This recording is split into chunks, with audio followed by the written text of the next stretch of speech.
All retinol serums aren't equal. It's not the more expensive ones that are more effective. It's not the ones from the biggest brands that are the best. And it's not the ones with the most marketing budget which give the best results. It's 4 core principles when it comes to retinol formulations and packaging. I'm Dr. Vanita Rattan. I'm a medical doctor and a cosmetic formulator. I've treated over 40,000 cases of hyperpigmentation in skin of color. And I'm going to walk through every retinol product on Nykaa, reading the ingredients list, rating each formula out of 10, and telling you which ones are actually working and which ones are just using the word retinol to sell you a moisturizer. India, this channel is non-sponsored. I don't accept payment from any brand ever. I purchase everything myself, so you know what's worth your money and what you need to avoid. And also, if you haven't subscribed, what are you waiting for? Because when you subscribe and hit that notification bell, I come into the comment section for 1 hour at the launch of every YouTube video. You can come and ask me your questions, and you can also tell me what other videos you want me to make for you. 4 principles. Number 1, the percentage matters. We recommend 0.05% up to a maximum of 0.3% in Indian skin. We want it encapsulated so there's zero irritation, plus you get maximum penetration into the skin. Number 2, the rest of the formula matters too. Retinol is an antioxidant.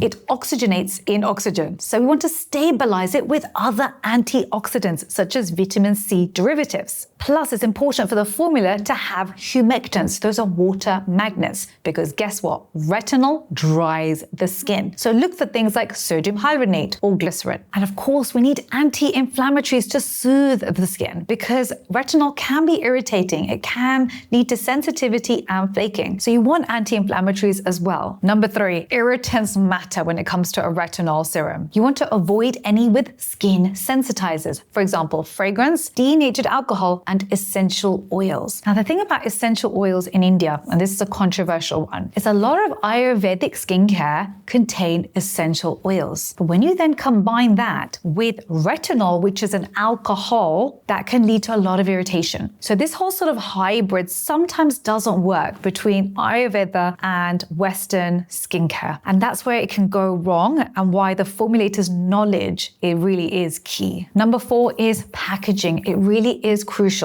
Retinol is an antioxidant. It must be in an airless pump. Otherwise, the oxygen is just going to render the retinol useless. By the time you put it on the skin, it's just a waste of time and money. The key is avoid pipettes. Opt for airless packaging. The clue is at the bottom. If there's a little hole, it's airless. Starting off with Minimalist 0.3%. This contains coenzyme Q10 and Bakuchiol. They've got retinol at the correct percentage of 0.3%. This is a fragrance-free formula, which I love. There's no essential oils. It's dye-free. They try to protect the formula by going for an opaque packaging, so no light can get through this, because don't forget, light will degrade the retinol. But it's still a pipette, which means it's not really going to be stable for a long period of time. In here, there are 11 ingredients. There's no water, no fragrance. It's an anhydrous retinol formula. I love that they've added Bakuchiol at 1%. It behaves like retinol, but isn't retinol. So it's safe to use during pregnancy, and it doesn't lead to that irritation. And Bakuchiol tends to be quite an expensive active to formulate with. So a 2018 double-blinded study showed 0.5%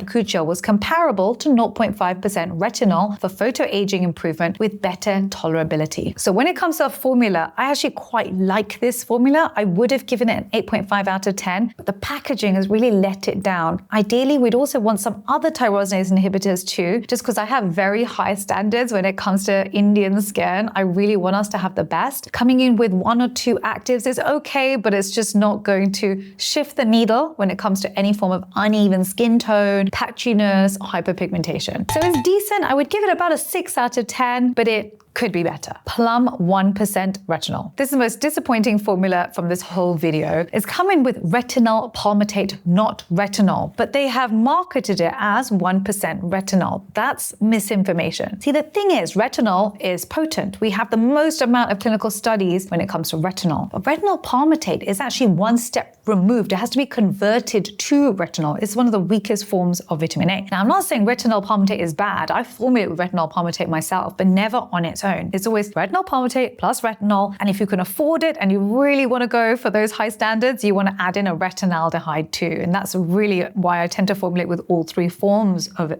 vitamin A. But doing this, I'm not okay with. They add an apple stem cell extract, but the clinical evidence on actual cosmetic formulas in human skin is thin. They did to add in Bakuchiol oil, which is a genuine ingredient, but appears after the preservative system in the inky, so almost certainly less than 1%. I really don't like this formula. This is a 3.5 out of 10. This is Hyphen's 0.05% Retinal Reset Serum. I love the fact that they've used retinaldehyde as my favorite form of vitamin A. 0.05% is a solid percentage to start at. It's beginner friendly. And it's actually equivalent to 0.5% retinol because retinaldehyde works 10 times faster than retinol. This is a fragrance-free formula, which is fantastic for Indian skin because we get something called contact dermatitis in 3 to 4% of the population when we use fragrance in any moisturizer. So always smell your moisturizer or any serums that you apply, or even any face washes you apply, and also any lip balms that you're using. If it smells sweet, it's a problem for us. You can also look at the back and it'll tell you linalool, geraniol. These are sorts of words that they use for fragrance. I love the fact it's an opaque pump, and I also love the fact it's an airless pump, so it will protect the retinaldehyde. They added in Centella asiatica as a second ingredient, so that means that the entire base is anti-inflammatory. And for Indian skin, where retinoid-triggered inflammation can cause rebound PIH, this is exactly the right decision. I would rate this as an 8.8 out of 10. Re-equal 0.5% retinol night cream. 0.5% would actually be illegal in the UK and Europe. And actually for skin of color, 0.3% is our maximum percentage I would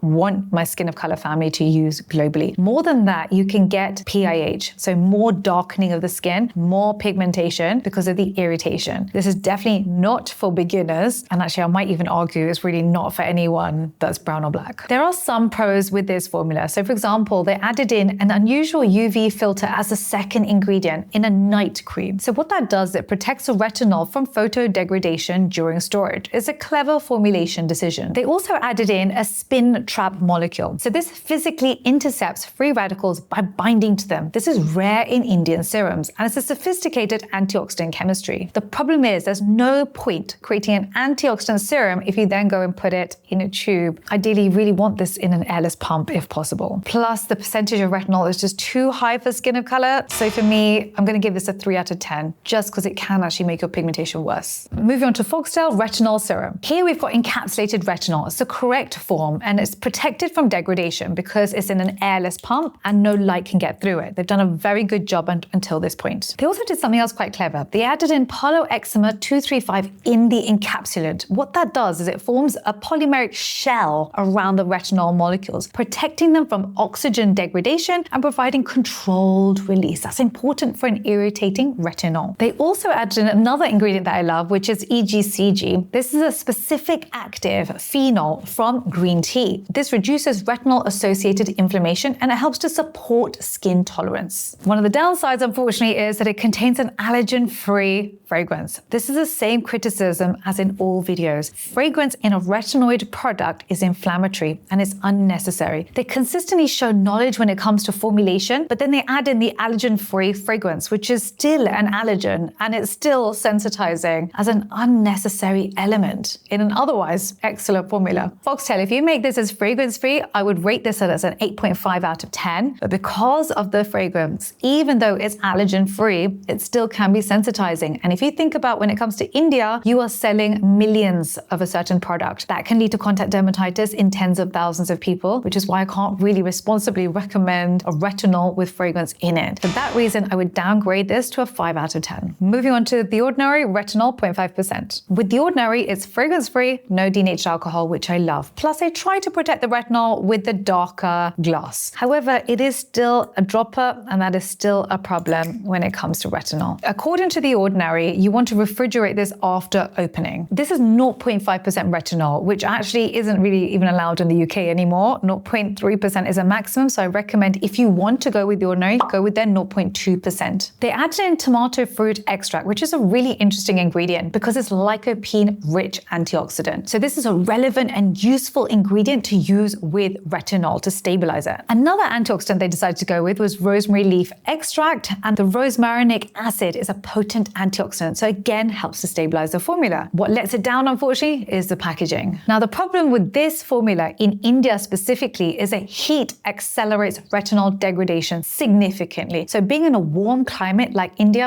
isn't really going to be suitable for this. And most of us don't have time to go and put this in a fridge and then every morning or every night, wake up, go down to the fridge, get it and do it. It's just too much. So for India, this product I think is just a no. I love The Ordinary for so many other products, but this isn't going to be one of them. So this one unfortunately gets a 3 out of 10. Deconstruct Retinol and Peptide Serum. So this is 0.2% retinol plus 1% peptide serum. I like that they've gone in with the correct percentage of retinol. It's safe for a beginner to use. They also add in Rosa Damascena flower water as a second ingredient. So this is not a trace aromatic addition. It's a primary base ingredient at a significant concentration. This contains phenyl ethyl alcohol and other volatile fragrance compounds. So there's a sensitization risk, and retinol disrupts the barrier. On the positive side, they use lecithin as a delivery vehicle. So this naturally forms a phospholipid bilayer that encapsulates the retinol and protects it. The other interesting ingredient they used was copper gluconate, which supports lysyl oxidase for collagen cross-linking. So if anti-aging is one of your concerns, that's a fantastic ingredient to look for. So what I love about the formula is the encapsulated retinol at the correct percentage. What I don't love is not in an airless pump. It's got a quite sensitizing, irritating second ingredient. It really should have gone in with more of an anti-inflammatory base. And if they'd done that, it would have scored a solid 8 out of 10. But unfortunately, the way it's standing right now, I'd maybe give it a 5.5 out of 10, maybe 6 if I'm feeling generous. This is Pilgrim's Retinol Night Cream. Positives, it's got 0.3% retinol, which is great. Downside is that it's got fragrance in it. Again, not in an airless pump. There's oxygen all around the formula. The other interesting thing with this is that they use sodium benzoate and potassium sorbate. This preservative combination works at an acidic pH. And at a pH of 5.5 to 6, there's a marginal adequacy question. So I'm not even sure how effective the preservative system is in this. And plus there's a jar where you're constantly dipping your dirty hands back into the jar, not ideal. The other downside of this is there's no encapsulation system for the retinol. So you get less penetration with the retinol and it can be more irritating to the skin. The other odd thing with this is that they've called it the Korean white lotus in the name. There's no visible Korean white lotus in the actual list. This is the name of what you should be looking for. And unfortunately, the fragrance in this jar really is the deal breaker. This is definitely not one I would recommend for the Indian consumer on Nykaa. There are much better options. This one's going to get a 2 out of 10, and just because I'm feeling generous. Having analyzed what was on the market in India, I felt I could do a better job for my family. So I collabed with the Derma to make our Renewal Retinol Serum, and I went all in. We added in 0.05% retinol, 0.05% retinaldehyde, alpha-arbutin, vitamin C derivative, Matrixol 3000 in a fragrance-free, airless pump. I also added in licorice root extract, a tyrosinase inhibitor, which helps to reduce hyperpigmentation. So for us, our main concerns tend to be either dark patches on the skin or peri-oral pigmentation, where we have almost like a two-tone color. A lot of my Indian clients complain about this, which is why we had to add tyrosinase inhibitors to the retinol serum itself. I also added in something a little bit interesting. It's a TRP channel modulator. So it specifically targets the neurological receptors responsible for retinoid-induced stinging and irritation.